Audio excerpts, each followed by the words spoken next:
Hello there, 30 minutes past 12. This is Lunchtime News. I'm Hassan Shazali, coming to you live and direct from the Newsfirst studios here in Colombo. Let's start off by taking a look at the headlines this afternoon.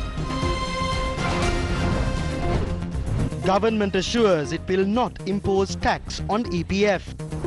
15 kilograms of flour to be sold to estate worker families at concessionary rates. Cardinals plan to bring the culprits of the April 21st attacks before the law. ඒ සම්බන්ධව ක්‍රියාපිළිවෙලක් සංවිධානය වෙමින් පවතිනවා. ඒවා අපිට එළිදරව් කරන්න බෑ. Decisive meeting today on health workers' strike. Authorities say power cuts may be imposed from tomorrow. Civil activist Shehan Malaka granted bail. In your top story this afternoon, Archbishop of Colombo, His Eminence Malcolm Cardinal Ranjit has requested the people to oppose the government's moves against the freedom of speech. He made these remarks at a media briefing in Colombo today. සුදු van රථයකින් ආ පිරිසක් මහමගදී බලහත්කාරයෙන් වගේ උස්සගෙන යනවා. ඔහු සජීවී වීඩියෝවක් මගින් මේ රටට සනාථ නොකළා නම් අද වෙනතුරුත් අපිට දැනගන්න ලැබෙන්නේ නැහැ. A group that arrived in a white van had kidnapped him on the middle of the road. We wouldn't know where Shehan Malaka is if he had not live streamed on Facebook. Fortunately, he had the courage to stream it live to the country when he was kidnapped. There is an ethical way for the police to arrest people. Officers must wear their uniform and must use a police jeep when arresting suspects. They must also inform the suspects the reason for their arrest. But we can consider this as a kidnapping as no such information was provided. I interpret this as an unruly incident that doesn't fit into a democratic society. The government is making presentations to the Human Rights Council seeking relief. We have a question as to whether they have brains considering what they are doing. We condemn the attacks on the residence of journalist Samudita Samaravikrama. This isn't what we expect from the Attorney General. He is a public servant. We would like to remind that he is not a henchman of politicians. The Attorney General, who has failed to implement the recommendations of the April 21st attacks, is arresting those who are demanding justice over the attacks. I wish to remind the Attorney General that he doesn't have the right to do that. I wish to call upon the people to identify the conspiracies carried out by this government and to respond to that. ක්‍රියාත්මක කරගන්න අසමත් නීතිපතිතුමා පාස්කු ප්‍රහාරයට යුක්ති ඉල්ලන අයව අත්අඩංගුවට ගන්න ක්‍රියා කරමින් සිටින බව අපිට පේනවා. නීතිපතිතුමාට මම මතක් කරලා දෙන්න කැමතියි ඔහුට එවැනි අයිතියක් නැති බව. මේ වෙලාවේදී මම විශේෂයෙන් ඉල්ලීමක් කරනවා රටේ ජනතාවට මේ රජය කරන කුමන්ත්‍රණකාරී වැඩ හඳුනා ගන්න කියලා හඳුනාගෙන ඒට අවශ්‍ය වෙලාවට සුදුසු ප්‍රතිචාරය දක්වන්න කියලා. පාපාන්සේ මේ යානාදී වාසිය යහපත් ප්‍රතිචාර දක්වලා තියෙනවා. එතකොට ඉදිරියේදී පෞද්ගලික සභාව කුමක්ද ඒ සම්බන්ධයෙන් ආරම්භ කියනවා. ඒ සම්බන්ධව ක්‍රියාපිළිවෙල We are taking steps to do that. We can't reveal it now, but we are preparing a plan. මෙය සංවිධානය වෙමින් පවතිනවා. මේ කාර්යයේ උපාන්තරාගේ ඉදිරිකටයුතු මොනවද ගන්නේ කියනවා. ඒ මේ රටේ අපිට විසඳුමක් ලබා ගන්න. If we can't find a domestic solution, then we will find a solution through international organizations. The government should bear responsibility for that and no one else. If we go to the international community, only the government should bear responsibility. That is because the government is showing negligence over these matters. It is hard for us to accept that. අමාරුයි. Onto a story we received a short while ago. The Malika Kanda Magistrates Court today granted bail for civil activist Shehan Malika Gamage. He was arrested by the Criminal Investigations Department yesterday over a statement he had made on the 2019 April 21st attacks. This was during a media briefing held last year. Now, police spokesperson SSP Nihal Thalduwa said he was arrested in Panadura following the advice by the Attorney General. Shehan Malika is among the activists who have been demanding justice over the 2019 April 21st attacks that killed more than 250 people.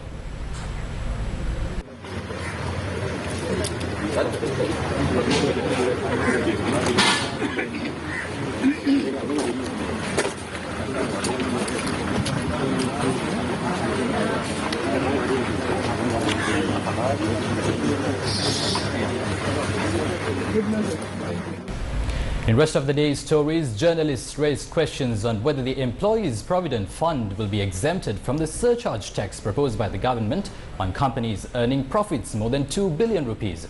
This was during the Cabinet media briefing held this morning. As ministers, we questioned the finance minister during the cabinet meeting on the budget proposal concerning the Employees Trust Fund and the Employees Provident Fund. He clearly told us that when the surcharge tax bill is taken up in Parliament, an amendment would be made to exempt the EPF and the ETF from the tax. No one needs to have any doubts over that. The government will remain committed to protect the EPF and the ETF. Will the Gazette be reversed? Instead of limiting this to a promise, when does the government hope to submit the bill with amendments to the Parliament? The Parliament needs to accept the bill. We will have to amend the bill during the committee stages when the bill is taken up for debate. The Finance Minister will table that. Don't have any suspicion about it. The Finance Minister has promised the country that the EPF, ETF or any fund relating to the savings of workers will be exempt from the surcharge tax.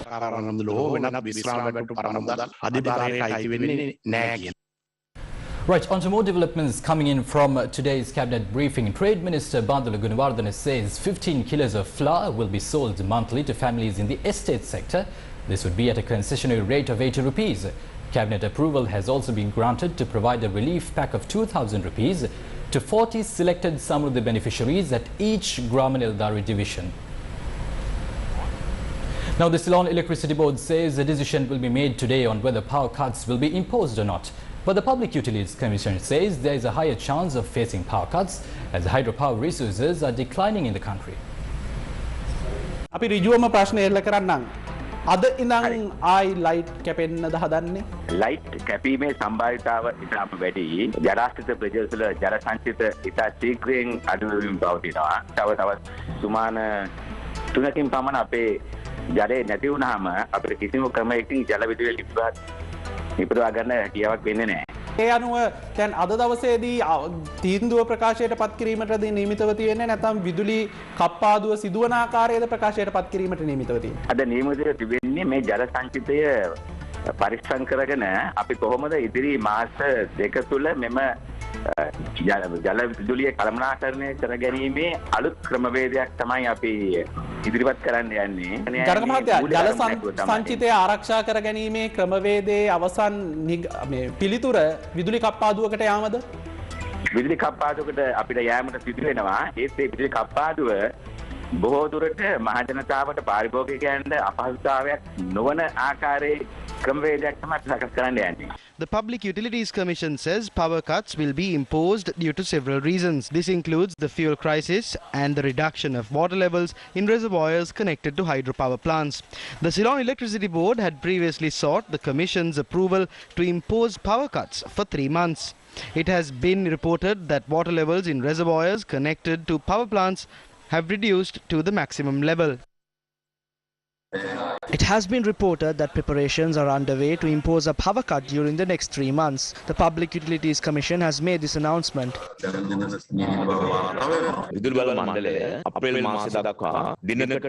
The Ceylon Electricity Board has requested the Public Utilities Commission to impose power cuts for 1 hour every day until April. That is what we have heard. Discussions regarding this matter were carried out during the cabinet meeting. We can't responsibly state on what basis this request was made by the CEB. It is not a secret that an issue concerning electricity has emerged as a result of the issues in importing diesel and furnace oil. This matter must be discussed. We will discuss the response to that request in the future. 40,000 metric tons of fuel purchased by the Ceylon Petroleum Corporation from the Indian Oil Corporation reached the Colombo port today. The IOC had submitted a quotation for fuel supplies based on a request by the Energy Ministry. They have given them 60 days to make the payment.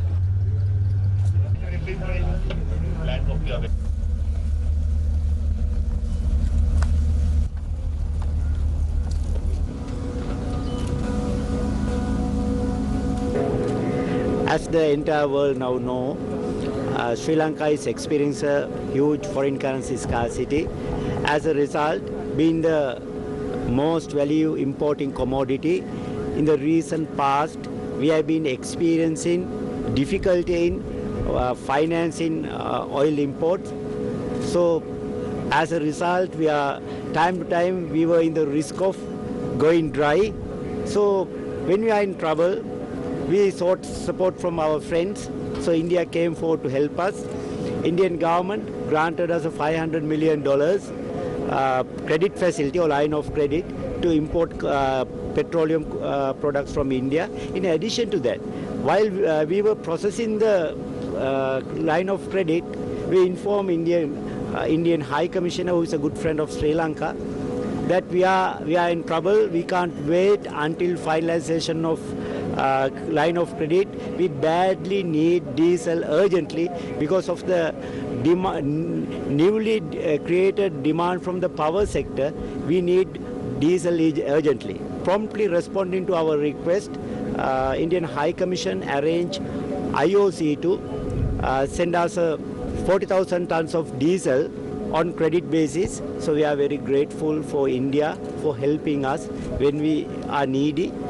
As the saying goes, friends in need are the friends in deed. So India has proven that India is a good friend of Sri Lanka, not by words but by deeds. The name of this ship also indicates the similarity between the two countries, India and Sri Lanka.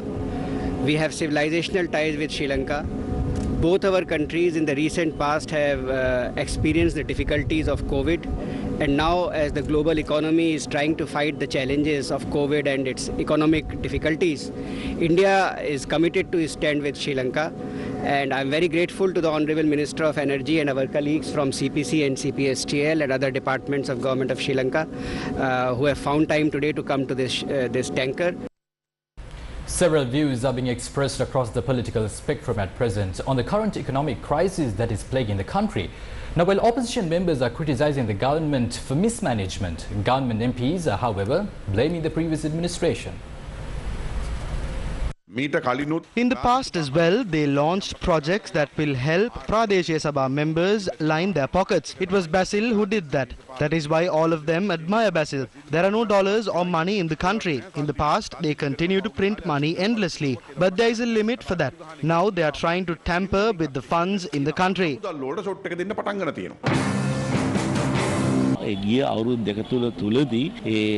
All governments have printed money. It is not wrong to print money at a time like this. However, we must be cautious about inflation as well.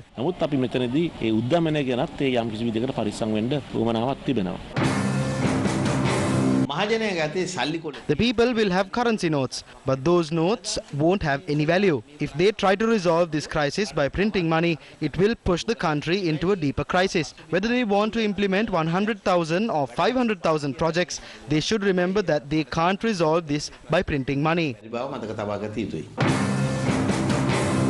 If they had governed the country properly for 5 years and handed over power with ample reserves, we won't have to face this.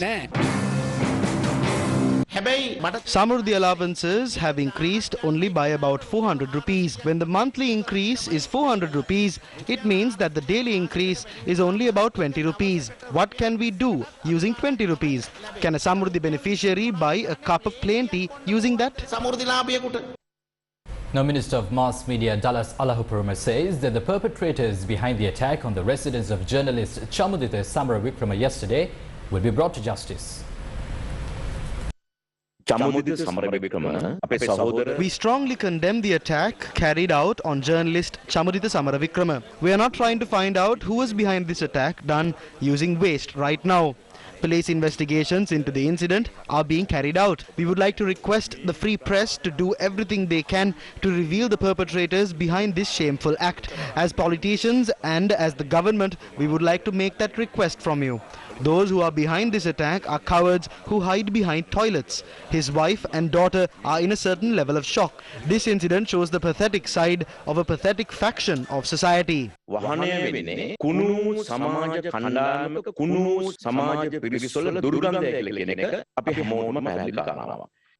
Let's now take a look at a story that has been making the headlines over the last few days. The continued strike by healthcare workers have left several patients across the country helpless. Many patients at state-run hospitals spoke to our cameras to describe their plight today as well. The strike launched by the health professionals, citing several issues including salary anomalies, is continuing today as well for the 9th consecutive day. The Executive Council of the Federation of Health Professionals is scheduled to meet today to decide on whether or not to continue with the strike.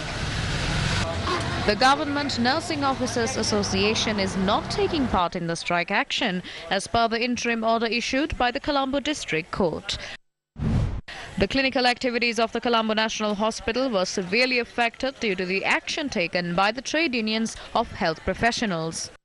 මං ඉන්නේ මේ ලේ දෙන්නයිලා ඉන්නේ. ඉතින් අද නෑනේ ලේ දෙන්න. ඉතින් මේ අන්තරමයි කල්පනා කරන්නේ. මොනා කරන්නද කන්න නැතුව බොන්න නැතුව තේ ටිකක්වත් බොන්න නැතුව ආවේ. මොනා කරන්නද?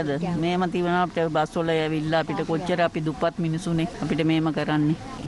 A large number of patients who came to the Kurunegala Teaching Hospital for treatment were affected due to the continuous strike launched by several health trade unions. Our correspondent said the laboratory activities of the Kurunegala Teaching Hospital as well as the dispensing of medicines were completely disrupted today as well.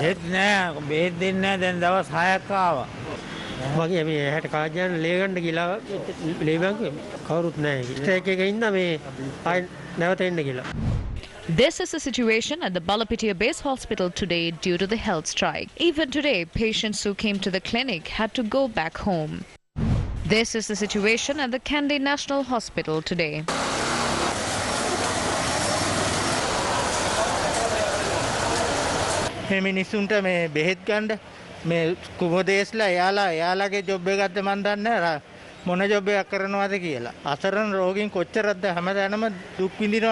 අර අතන අම්මා කෙනෙක් වැටිලත් ඉන්නවා බෙහෙත් නැතුව. ඔව් ගත්තේ නෑ බෙහෙත් නෑ අපිට 4000 පණිනවා බෙහෙත් ගන්න. ඉතින් 4000 ගාණක් දීලා කොහොමද බෙහෙත් අරගන්නේ? ඇඟට හරියත් නෑ ඉන්න අමාරුවෙන් ඉන්නේ. If anyone has fever for more than 48 hours, it is vital to undergo tests to confirm whether it is dengue. The Omicron variant may be accounting for all COVID-19 infections in the country. We can't confirm that as we conduct tests only on samples, but most of the cases may have been caused by the Omicron variant. Based on the current data, we can see that a person can contract the variant whether or not they are vaccinated. Any person with a terminal illness or an elderly person may die due to the complications. However, most of the people who die experience more complications and end up in intensive care units are those who haven't obtained the required doses of the vaccine. The news from rural Sri Lanka: farmers in Uvaparanagama have been severely affected due to the shortage of fertilizer and pesticides. Farmers of Uvaparanagama cultivate vegetables including beans, tomatoes, cabbage and potatoes. However, they say that harvests have been impacted due to the shortage of fertilizer and pesticides. Farmers in Tambalagamuwa, Miranagar and Surangal say their paddy harvests have dropped by about 80%. They have cultivated paddy across approximately 700 acres using liquid organic fertilizer provided by the government. Right, now the police special task force has arrested the organised criminal Manawaduge Asanka Maduranga in Konkadavala. They had also seized a grenade from the suspect, who is known by his alias as Paripua. Police said they had arrested the suspect based on a warrant issued by the Colombo Magistrates Court.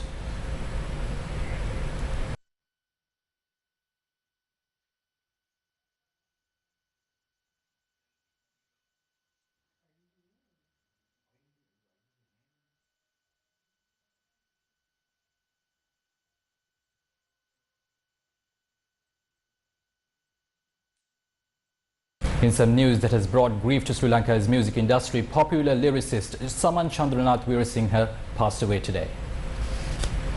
Saman Chandranath Veerasinghe was 75 years old at the time of his demise. Himarenu Watana Seetale, Sanda Madale Sita, Taru Madale Sita and Sanduni are among the hits he penned down. According to his family members, he had passed away this morning while receiving treatment at the Colombo National Hospital.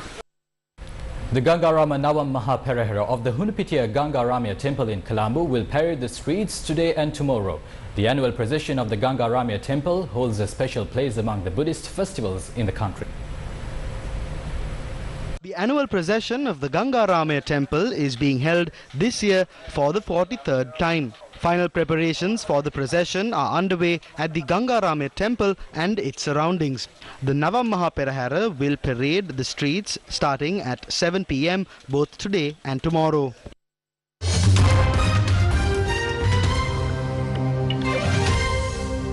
We now have an update on a story that is developing over the last few days, especially on the international front. The US is offering Ukraine a sovereign loan guarantee of up to $1 billion. This would be to help its economy amidst pressure from Russia's military build-up. The US has issued 3 separate and $1 billion sovereign loan guarantees to Ukraine between 2014 and 2016 and has also provided more than $2 billion in development assistance to Ukraine since 2014. Now, meanwhile, Russia has said it will continue diplomatic talks with the West as they try to defuse a security crisis in which it has massed a huge force within striking distance of Ukraine. In a televised exchange yesterday between Russian President Vladimir Putin and Foreign Minister Sergei Lavrov, the latter said there is always a chance to reach an agreement with the West over Ukraine. He told Putin that exchanges with leaders in European capitals and Washington showed enough of an opening for progress on Russia's goals to be worth pursuing. Lavrov said in a televised remarks, quote-unquote, "I would suggest continuing." Putin replied, quote-unquote, "Fine." Sergei Lavrov told Putin the United States had put forward concrete proposals on reducing military risks, but that responses from NATO and the European Union, which has been at pains not to let Moscow divide its members, had not been satisfactory.